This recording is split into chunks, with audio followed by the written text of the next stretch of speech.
Kaya nang sabi ng Panginoon sa mga taong nandoon na inaaralan niya, pag pumunta kayo sa mga piging, huwag niyong pipiliin ang pinaka-mainam na upuan.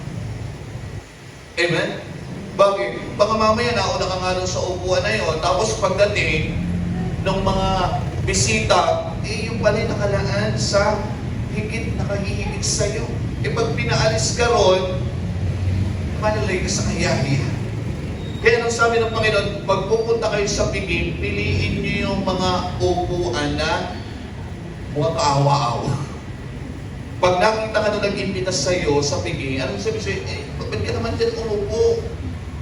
Dito ka sa mas magandang upuan. Yung mahirap na upuan sa magandang upuan, di ba ka pwede bang tumayo ka dyan? Kasi may nakaupo talaga niyan. Saan ka? Di magmumukha kang kawawa. Amen? Kaya na sinasabi, inaaral sa atin ng Panginoon, maging mababang kalooban kayo.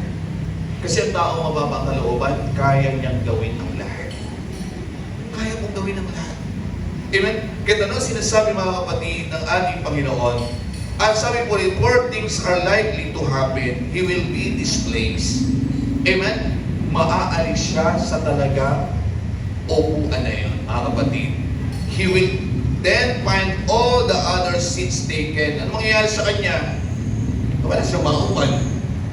Maghahanap siya ng upuan, wala talaga siyang maupan. Bakit? Yung inupan niya, hindi para sa kanya.